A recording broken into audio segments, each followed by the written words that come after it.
నేను మీ స్వాతి, ఉస్మానియా యూనివర్సిటీ. అసలు ఇప్పుడు నేను చెప్పబోయేటువంటి ఈ విషయం ఇంతవరకు ఏ ఛానల్లో కూడా ఎవరు చెప్పకపోవడానికి కారణాలేంటో మనకు తెలీదు. ఒక కాలోజీ టీవీలోనే వచ్చుండొచ్చు నాకు తెలిసి.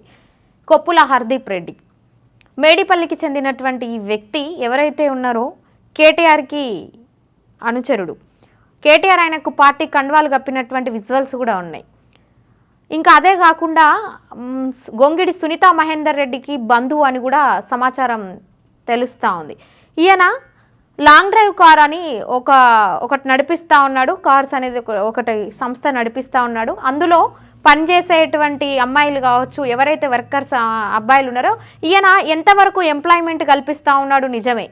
స్టూడెంట్స్కి కావచ్చు, పనిచేసేటువంటి వ్యక్తులకి ఆ ఎంప్లాయ్మెంట్ కల్పించడమే కాకుండా అక్కడ పనిచేసి ఆయనకు ఎవరైనా యాంటీగా ఉండి అక్కడ పనిచేయడం ఇష్టం లేక బయటికి వెళ్ళిపోతామనేటువంటి విషయాన్ని వెలిబుచ్చితే చాలు 11 మంది ఎవరైతే 2 అమ్మాయిలు 9 మంది అబ్బాయిలని దాదాపు ఆయన దగ్గర ఊడిగం చేసేటువంటి 30 మంది బౌన్సర్లతో విపరీతంగా కొట్టించడం జరిగింది. బట్టలిప్పి మరి వాళ్ళను ఘోరంగా కొట్టారు.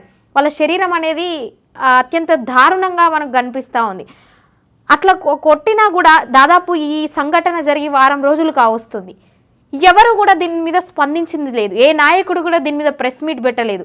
మరి ఇంతవరకు పోలీస్ వ్యవస్థ ఎక్కడుంది? ఇంతవరకు ఎందుకు ఆయనను వెలుగులోకి, ఈ సంఘటన వెలుగులోకి తీసుకోలేకపోతున్నారు? ఆయనను ఎందుకు అరెస్టు చేస్తలేరు? అసలు ఆ వ్యక్తికి కేటీఆర్కు ఉన్న సంబంధం ఏంటిది?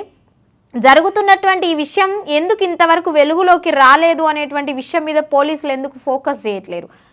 కాంగ్రెస్ పార్టీ అధికారంలోకి వచ్చింది, ప్రజా పాలన అనేది నడుస్తూ ఉంది. అయినప్పటికీ కూడా ఇలాంటి విషాదకరమైనటువంటి ఘటనలు జరుగుతూనే ఉన్నాయి. దీనిని ఇంకా ఎప్పుడు ప్రజలు స్పందిస్తారు? ఈరోజు ఇక్కడ వీళ్ళకు జరిగింది, రేపు మన ఇంటి దాకా కూడా ఆ సమస్యలు వస్తూ ఉంటాయి. ఎందుకన్నా ప్రజలు ఎందుకు నిద్రపోతూ ఉన్నారు? మహిళా మోర్చా నాయకులు అని చెప్పుకునేటువంటి కొన్ని ఎన్నో పార్టీలకు అతీతంగా ప్రతి ఒక్క పార్టీలో కూడా వాళ్ళు ఉన్నారు. ఎందుకు ఈ విషయాన్ని బయటికి తీసుకురాలేకపోతున్నారు? 2 అమ్మాయిల్ని బట్టలిప్పి కొట్టడం అనేది చాలా అమానుషమైనటువంటి ఘటన. ఆయన దగ్గర పని చేయనని చెప్తే ఎవరికైనా హక్కు ఉంటుంది, ఎవరికైనా స్వేచ్ఛ ఉంటుంది. ఆ బాండ్ రాసుకోవాల్సినటువంటి అవసరం లేదు. ఇంత టైం పనిచేయాల్సినటువంటి అలాంటి దిగజారినటువంటి వ్యవస్థలో ఇంకా మనుషులు ఈ రోజుల్లో బ్రతుకుతలేరు. కొప్పుల హర్దీప్ రెడ్డి అనేటోడు ఎవడు? వాడికి ఉన్నటువంటి వ్యవస్థ ఏంటిది? వాడికి ఉన్నటువంటి అనుచరులు ఎవరు? ఎందుకు పోలీస్ వ్యవస్థ ఇంతవరకు కూడా ఈ సంఘటనని ఒక కేసుగా ఎందుకు తీసుకోలేకపోతుంది? ఎందుకు అరెస్ట్ చేయలేకపోతున్నా? అసలు వీడు ఎటు పోయిండు? పరిస్థితి ఏంటిది? వాళ్ళు రోడ్లపైకి వచ్చి, పోలీస్ స్టేషన్లపైకి వచ్చి ఎవరైతే బాధితులు 11 మంది ఉన్నారో, 9 మంది అబ్బాయిలు కావచ్చు, 2 అమ్మాయిలు కావచ్చు, రోడ్ల మీదకి వచ్చి వాళ్ళకి తగిలినటువంటి దెబ్బలు, వాళ్ళకు ఉన్నటువంటి ఆ శరీర విధానాన్ని బయటికి చూపిస్తూ ఉన్నారు. ఇంకా ప్రజలు కళ్ళు మూసుకొని ఉన్నారు. ఎప్పుడు ప్రశ్నించే వాళ్ళే ప్రశ్నించాలి తప్పితే మాకెందుకులే, మా కుటుంబాలు బాగానే ఉన్నాయి, మేము బాగానే ఉన్నాం, రాజకీయ వ్యవస్థలో మేము ఎక్కడ బలైపోతామో అనేటువంటి విధానాన్ని మనసులో పెట్టుకొని ఈ ఘటనను ముందుకు తీసుకురాలేని ఎంతోమంది రాజకీయవేత్తలు, మేధావులు, నాయకులు ఇప్పటికీ ఉన్నారు. ఎందుకంటే వారం రోజుల నుంచి కూడా దీని మీద ఒక ప్రెస్ మీట్ లేదు. కనీసం ఈ విషయాన్ని వెలుగులోకి తీసుకొచ్చినటువంటి సంఘటన ఇంతవరకు కూడా జరగలేదు. ఏ పార్టీ నుంచి కూడా ఎవరు ముందుకు రావడం లేదు. ఎందుకు? అసలు ఇలాంటి సమాజంలో బ్రతుకుతా ఉన్నాం. ఒక నార్మల్గానే సమాజంలో ఆడపిల్లలను బయటికి పంపించాలన్నా, అక్కడ పని చేయాలన్నా కూడా ముందుకు రానటువంటి ఇప్పుడిప్పుడే కొంచెం మహిళా లోకం బయటకు వస్తూ ఉంది, పరిస్థితులను చక్కదిద్దుతూ ఉంది, సమాజంలో వాళ్ళదైనటువంటి శైలిలో ముందుకు వెళ్తూ ఉన్నారు. ఏ రంగంలో చూసినా కూడా పురుషులకు దీటుగా కూడా స్త్రీలు ముందుకు వెళ్తూ ఉన్నారనేటువంటి అంశాన్ని మనం 21వ శతాబ్దం, ఇప్పుడు ఈ దశాబ్దంలో ఉండి కూడా ఇక్కడ ఆలోచిస్తున్నటువంటి విధానాలకు ఇట్లానే ఇప్పుడిప్పుడు జరుగుతున్నటువంటి వీటిని ఇంకా డౌట్లకు తీసుకుపోయి ఇంకా ఆడవాళ్ళని వెనకకు నెట్టేటువంటి సంఘటనలు ఇలాంటివి. ఎందుకంటే హెచ్ఆర్లుగా విలువబడుతున్నటువంటి ఆ 2 అమ్మాయిలను కొట్టినటువంటి విధానం మీరు యూట్యూబ్లో ప్రముఖమైనటువంటి యూట్యూబ్ ఛానళ్ళు కావచ్చు, ఏ శాటిలైట్ ఛానల్లో కూడా ఈ విషయాన్ని బయటకు తీసుకురాలేదు. ఎందుకు ప్రజలకు ఎందుకు తెలియజేయాలని అనుకోవట్లేదు? ఎందుకు ప్రజా సమస్యగా దీన్ని చూడాలనుకోవట్లేదు? అసలు ఈ వ్యక్తికి ఎందుకు శిక్షలు వేయాలనుకోవట్లేదు? సమాజంలో ఒక సంఘటన జరిగింది అంటే, అది ఇంత విషాదకరమైనటువంటి సంఘటన జరిగింది అని అంటే దీన్ని వెలుగులోకి తీసుకొచ్చి వాడికి తగిన శిక్ష వేసి వాడిని అరెస్టు చేస్తే పోలీస్ వ్యవస్థ మీద ఒక నమ్మకం, న్యాయ వ్యవస్థ మీద ఒక నమ్మకం, అధికార పార్టీ కావచ్చు, ప్రతిపక్ష పార్టీలు కావచ్చు, ఇంతకు ముందు ఉన్నటువంటి అధికార పార్టీలు కావచ్చు, వాళ్ళ అనుచరులు చేసినటువంటి దురాక్రమణలు ఎన్నో ఈరోజు వెలుగులోకి వస్తూ ఉన్నాయి. వాళ్ళని ఎందుకు శిక్షిస్తలేరు? ఎక్కడా కూడా శిక్షించడం అనేది కనిపిస్తలేదు. టీఎస్పీఎస్సీ అవకతవకలు జరిగి అంతమంది నిరుద్యోగులను వాళ్ళ గోసను పుచ్చుకున్నటువంటి జనార్దన్ రెడ్డిని ఫేర్వెల్ పార్టీ ఇచ్చి పంపించారు.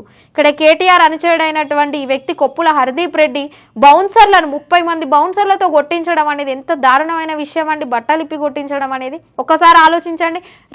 ఇప్పుడు అక్కడ ఆ సమస్య నిలిచిపోదు. రేపు సమాజంలో స్ప్రెడ్ అయ్యి ప్రతి ఒక్క కుటుంబం దాకా కూడా అలాంటి సమస్యలు వస్తాడు. మరి అప్పుడు ఎవరిని ఎత్తుక్కుంటూ పోతారు? అప్పుడు ఎవరు మీ సమస్యను ప్రజలకు తెలుపుతారు? అప్పుడు ఎవరిని మీరు కన్సల్ట్ అవుతారు? పోలీస్ వ్యవస్థలా ముందుకు రావట్లే. ఆ హర్దీప్ రెడ్డి అనేటోడు ఎవరు కనపడితే వాళ్ళని కొనిపడేస్తున్నాడంట. ఇట్లా డబ్బుకు అవినీతికి ఎన్ని రోజులు లొంగిపోతూ ఉంటారు కదా. దాదాపు 11 మంది బాధితులు రోడ్ల మీదకి వచ్చి వాళ్ళ బాధను వెలిబుచ్చుతూ ఉంటే కనీసం ఏ ఛానల్ కూడా పట్టించుకున్నటువంటి విధానం లేదు. 2 నెలలు మొన్నటి వరకు అసెంబ్లీ ఎలక్షన్స్లో మార్పు రావాలని చెప్పి మొత్తుకుంటూ తిరిగి కాంగ్రెస్ పార్టీని అధికారంలోకి తీసుకొచ్చి బీఆర్ఎస్ పార్టీని గద్దె ఉన్నటువంటి చరిత్ర ఉన్నటువంటి యూట్యూబర్స్ కావచ్చు, నిరుద్యోగులు కావచ్చు, ఎప్పుడు వీళ్ళే స్పందించాలంటే ప్రతి సమస్యను కూడా ఇప్పటికీ కూడా ఎన్నో అనారోగ్యాలతో వాళ్ళు ముందుకు రాలేనటువంటి పరిస్థితులు కూడా కనిపిస్తూ ఉన్నాయి. ప్రముఖమైనటువంటి యూట్యూబర్స్ కాంట్రవర్సీలో చిక్కుకుంటాం అనేటువంటి ఒకే ఒక ఆలోచనతో ఈరోజు ముందుకు రాలేకపోతున్నాయి. హర్దీప్ రెడ్డిని తీవ్రంగా శిక్షించాలి. ఇంత అసభ్యకరమైనటువంటి పనులను సమాజాన్ని తప్పుదోవ పట్టిస్తూ ఉన్నాయి. ఇప్పటికీ కూడా ఎవరెవరో అనుచరులు అని చెప్పుకొని వాళ్ళ పేర్లు నిజంగా వాళ్ళ హస్తం ఉందా అనేటువంటి తేల్చే విషయాన్ని కూడా ప్రభుత్వం వాళ్ళ భుజాలపైకి తీసుకోవాలి. ఈ బాధ్యతను వాళ్ళు నిర్వర్తించాలి. ఖచ్చితంగా కూడా అతన్ని అరెస్టు చేయాలి. ఆ 11 మంది బాధితులకు తగిన న్యాయం చేయాలని కూడా మనం కోరుకుందాం. ప్రజలందరూ కూడా దీనిపై స్పందించాలి. ఎలా అయితే ఒక దిశ ఘటన మీద స్పందించారో, ఎలా అయితే ఒక నిర్భయ ఘటన మీద స్పందించారో, ఇలాంటి ఘటనల మీద కూడా స్పందించండి. ఎప్పుడైతే ప్రజలు మేల్కొంటారో సమస్యలకు ఖచ్చితంగా పరిష్కారాలు అనేవి దొరుకుతాయి. ఈ హర్దీప్ రెడ్డి అనేది ఒకడు పోతే ఒకడు తెలంగాణ రాష్ట్రంలో ఉన్నటువంటి దరిద్రం ఏంటంటే అనుచరులు సహచరులు అని చెప్పుకొని ఒకడు పోతే ఒకడు ప్రజల మీద, అమాయకులైనటువంటి ప్రజల మీద వాళ్ళ జులుం చూపేయాలని కూడా ప్రయత్నిస్తూ ఉంటారు. అలాంటివే ఈ దందాలు, ఇవన్నీ కూడా ఈ సెటిల్మెంట్లు, మొన్న రామ్నగర్ అయిన అఖిల్ పైల్వాన్ చేసినటువంటి ఆ వ్యభిచారం దందాలు కావచ్చు. ఎందుకంటే ప్రజల ప్రాణాలను తోడుకొని తినడం తప్పితే ఎలాగూ గత ప్రభుత్వాలు చేసినటువంటి పాపాలు ఏవైతే ఉన్నాయో ఇప్పుడప్పుడే తీరిపోయే పాపాలు కావాలి. ఎంతోమంది జనాలను ఇది చేసినటువంటి ఘనత వాళ్ళకుంది.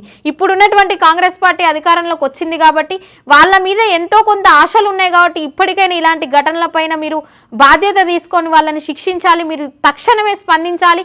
ఈ విషయాన్ని కాంగ్రెస్ పార్టీ ఎంత ముందుకు తీసుకెళ్తే అంత ప్రజలు ఇంకా మిమ్మల్ని నమ్మేటువంటి అవకాశం ఉంటుంది. రాబోయే ఎంపీ ఎలక్షన్స్ కావచ్చు, దాని తర్వాత జరిగేటువంటి పంచాయతీ ఎలక్షన్స్ కావచ్చు, ఏవైనా కూడా కాంగ్రెస్ పార్టీ గెలుపుకు అవకాశం ఉంటుంది.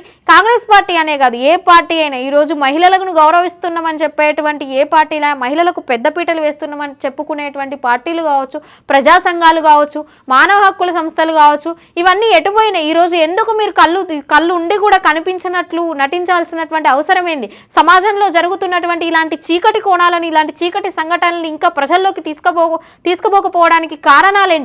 ఇలాంటివి చూపించడానికి అరుదుగా కొన్ని ఛానల్స్ మాత్రమే ముందుకు వస్తాయి.